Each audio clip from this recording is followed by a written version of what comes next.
Hello everyone, how's it going? Hope you're having a wonderful night. So I decided just to do this video raw after playing the Stellar Blade demo. There won't be any gameplay in case you want to experience yourself, but then again, you're watching this video, might as well capitalize on the algorithm. But Stellar Blade, it's good actually. Now, first off, this definitely has a lot of comparisons to NieR, from the narrative to the music to just the overall presentation of it. So the narrative, from what I saw here, I've only seen gameplay of this game. I don't know anything about the narrative, but what I've seen is that basically you're taking control of what I believe is a cyborg or a robot, because she can breathe underwater and she uses this type of healing serum to just recoup her body. It definitely feels like they're Yohar androids, or they could be cyborgs. I'm not really sure, because when they die, it's a profound experience, so they might be that. But either way, you're coming back to Earth after it's been taken over by an alien race, and you're trying to reclaim humanity for the humans. And yeah, it's exactly like NieR Automaton. You're coming down to the planet to kick the aliens off your planet. Now, the enemy designs are actually pretty cool. They remind me a lot of a mix of Bloodborne and Scarlet Nexus. By the way, if you like Kingdom Hearts a lot and sci-fi anime, play Scarlet Nexus. It's an extremely underrated game. Regardless, it does seem like a mix of that, but it definitely leans heavily into NieR. And for people like myself who have been starved for a NieR game, we did get NieR Replicant, which I think was a really good remake of the original game. Never played the original, so it gave me a chance. But it plays more in the sense of a Soulsborne. It definitely heavily leans towards parrying, as opposed to, say, like Bloodborne, which deals with a combination of dodging and parrying. You're more focused to go directly into the combat, like Liza P or Sekiro.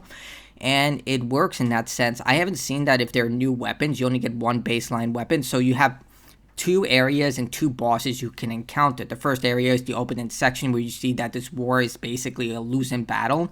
You have really little chance. It's hopeless. Again, like NieR Automaton's opening scene, where you just see the complete folly of your situation. Everyone is dying around you. You're at a one-sided battle. Everything just seems like it's against you. And then you lead up to the ruins of humanity, what's left. You learn a bit of the story, seeing that humanity did try to take back the Earth from this alien race, but unfortunately they were losing, and those who survived still live on through their journal entries. A little weird that they allow you to progress through the game using key codes that you find throughout the game, and they have this weird system where you have to manually input the key code, but then they still show you the key code. I'm not sure if they're kind of hinted at a hard mode where you have to memorize these key codes, which I think will be a bit annoying. But it may be a callback to the original Resident Evil games, where you had to memorize those key patterns and everything, which I guess, gamers stop being lazy and actually start writing things down and stuff like that, which I'm fine with. I might get a little frustrated with that if they constantly make it a mechanic, but they're leaning you into that type of system. So how does the combat work? Well, like I said, it's a lot with parrying and dodging. Now, the dodging is kind of flimsy. Like, you don't dodge heavily. It's like a very short dodge, but they then focus it within the combat. You're not meant to dodge all the way back, like, say, Bloodborne or NieR. You're meant to dodge short distances. Another thing that you probably will have to get used to is that Eve, the protagonist, is very large. Like, her character model is huge. Like, I don't know how tall this girl is, but she looks like she's 8 foot tall. And her ponytail also gets a bit distracting, but you can actually make that shorter if you want. I would have actually preferred if you could just make the hair short, because it's a little distracting, but the short ponytail option definitely helped. Another thing is that you just feel like you're this hunk of metal, and you definitely have to get used to that system where you can't like dash throughout the game. You actually have to pick and choose your actions very well. There is a type of Fable art system, or a critical mode, where if you do enough damage, you gain an alpha or a beta skill, and you can do like a heavy slash, which you can charge up, or a rapier, plunge their blade into the enemy. There's also an incentive to constantly knock the enemy off balance. If you do that enough, you can do a fatal strike. I forgot what it's called, but you can basically finish off enemies very efficiently. Every enemy is a threat, and even the most common-based enemies can literally rip you to shreds if you're not focusing. You're definitely supposed to micromanage the enemies around you. There is environmental hazards like exploding barrels, but you're definitely told to just micromanage what's going on around you and try and pick your battles accordingly. It's definitely visceral natural and it's very well animated. I love it in that regard. The character herself, I'm actually pretty interested in her. She does remind me a lot of 9S and 2B's relationship, where they're talking about old world Earth artifacts and stuff like that. Like, you get a companion named Adam who tells you all the stuff that is within Earth, and Eve is either completely unaware of what this stuff is or finds it useless. Like, you get into a library full of physical books and she's like, each one of these things only hold 1 megabyte, and she's like, what a waste of resources. Or she's looking at a map and she's like, he's just like, this is a map, and she's like, how do you interface with it? Showing that so much time has passed, that maybe technology has advanced to a point that all this old world tech, which is not even old world, it's physical books and a physical map, it's completely, she's just unaware of this. And I think it's a fascinating direction to take, where she wants to fight for humanity but knows very little about human history, our art, our culture, and all of this. So it may lend like to the theory I have that this is a pure android and she's just implanted with memories. So that may be it. Again, drawn from NieR. I'm just making a lot of those comparisons because it definitely feels like a spiritual successor to NieR in a lot of ways. Even the soundtrack itself, it just sounds so much like a variation of the Copy City in so many ways. But what didn't I like about this demo? Like, the one thing I didn't really like was the platforming. Like, there was a section where you had to jump off a building and onto bars, and I didn't really know that you had to do that. Usually games highlight this with yellow paint or some sort of bright highlight. There is a scan mechanic that you can use within the gameplay, because sometimes you'll encounter an enemy who hides in the bushes so you can find them. But yeah, the platforming is very janky. It's not really effective in that way. It's just very bare bones. Even by N64 standards, I just think it's very just basic in that regard. But I love the combat system. The reason I love the combat system a lot is because it gives you more control. One of my biggest complaints in these types of parrying focused games is that if you make one mistake, the enemy can just rip you apart. They can hit you with like 5 or 6 combos that just completely decimates your health. In this game, you're actually given ample opportunity through mid-level combos to actually recoup your footing. For example, if an enemy takes a second to line up the next hit in their combo, you can actually parry that. So you're given, like, so if an enemy has like 5 or 6 hits and one of the attacks has a 1-second delay, you're given an opportunity to parry that attack. Granted, you won't get the full effect of parrying the target, because if you do all the parries in succession, it allows you to deliver a retaliation blow that's a lot heavier than if you just parried like 3 or 5 of the hits. And I would say the parrying system is actually a little more generous here than, say, Sekiro or Lies of P. Granted, I didn't beat either of those games. I got halfway through Lies of P's and I gave up. And with Sekiro, I couldn't even get past the Raging Bull boss. So take that for what it is.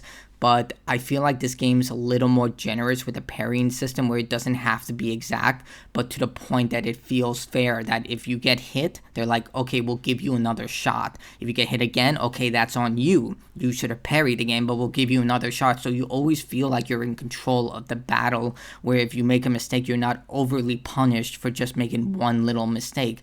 And the combat system is still very much just expansive.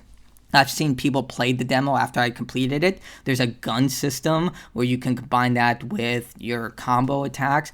There are items you can use. The healing items work differently, where you can only activate them when you're not engaging in an action and you actually have to dedicate yourself to the healing item. There are 3 healing items that I got through the demo. One heals tremendously and you can refill it at bonfire like stations, which are basically the bonfires are really cool. They're like vending machines, and he flips a coin and puts it into the vending machine. I really like it, and it has like a little record player that's playing a soundtrack of your choice. I really like that. It gives it its own feeling.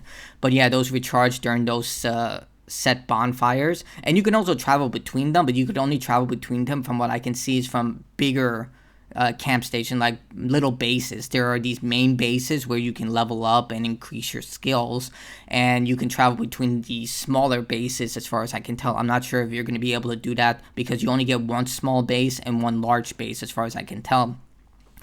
But yeah, I also love the enemy design. Like I said, it's so terrific. The boss fights definitely look like out of, like I said, Scarlet Nexus mixed with Bloodborne. It's just wild, crazy, alien-like creatures, and the boss fights definitely test all your skills. Another thing that I really didn't like, and this is just my personal opinion, is because I do not like QuickTime events. Like, the game does give you an option to turn them off, but for some reason they were still being triggered during the boss fights, and I hate QuickTime events. I've had my fill during the PlayStation 3 and Xbox 360 generation, especially with Resident Evil 4, God of War. It's just like I'm just tired of QuickTime events. I turn them off whenever I can, and I don't know if this is a glitch or not, but even though I turned it off, the game still implemented them in the game. And I hate the idea that if you fight a boss and you beat them and then you fail a QuickTime event, you somehow, like, I didn't test the feature because I didn't want to fight the boss again. I did beat both bosses on my first try, but granted, it was still a bit of a challenge. I've beaten Dark Souls 1, Dark Souls 3, Bloodborne, and a lot of other Souls games that focused on parrying, like The Surge, and well, yeah, The Surge would probably be the biggest game that had parry and focused gameplay, but yeah, I still think that this game is pretty challenging and brutal. If you, like I said, if you screw up even a little bit, the game will punish you for that. But it's pretty generous of how it handles the punishment system, at least from what I can tell. You still have to go back to where you started. Like, I only died twice during the demo, and that was towards a type of new enemy introduction. When you get into the human ruins, you fight a new type of enemy that expands from one of these types of statue things. I'm not really sure what they are. They may be human hybrids. But I died from that a couple of times, and they just restarted me to the last checkpoint, not the last, like, mid-station. So I think that they have a checkpoint system in this game. But yeah, overall, I'm really happy with this game. It actually convinced me to pre-order the game now because it has all the elements I love. Like I said, I'm a huge NieR fan. I love that, and I like Souls-like games, so it definitely combines that, but it's also not as easy as I made it out seem. Like, even though I stated that the parrying system is a bit more generous, you still need to be on your toes constantly of what's going on. You still need to look at the enemy attacks. You need to see what they're doing, whether they're going to do an unblockable attack, which if they do that, you have to do a type of perfect dodge, which gives you a type of slow-mo effect, which allows you to retaliate. There's also an ability that allows you to dash behind the enemy in order to deal heavy damage to their back. So it definitely focuses on just direct combat. If you're not that type of player, I don't know if this game will be for you, because it definitely focuses on that you have to be just forward. You have to go forward with the action, and you have to directly encounter the enemy one-on-one.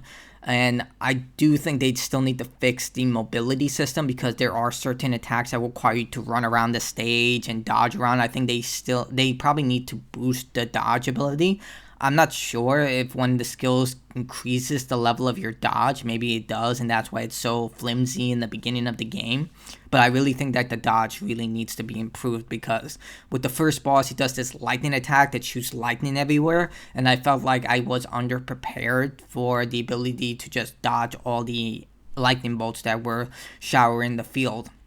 But overall, I really like this game. Like, it's definitely a Souls-like game, and if you love NieR like I do, this is probably the best thing you're going to get right now, because it doesn't seem like we're going to get a new NieR game anytime soon. They've been teasing us with the Kingdom of Night, but I don't know if we're going to get a new NieR game anytime soon, so this definitely would probably scratch that itch if you've just been looking for that experience. But overall, I think that this game is looking to be a very high 8 out of 10 in terms of its, like, overall presentation. Definitely the platforming will be the weakest element of the game, but we'll wait and see. Overall, definitely a good game. I highly recommend it. Try the demo right now and see for yourself. So that's it for me.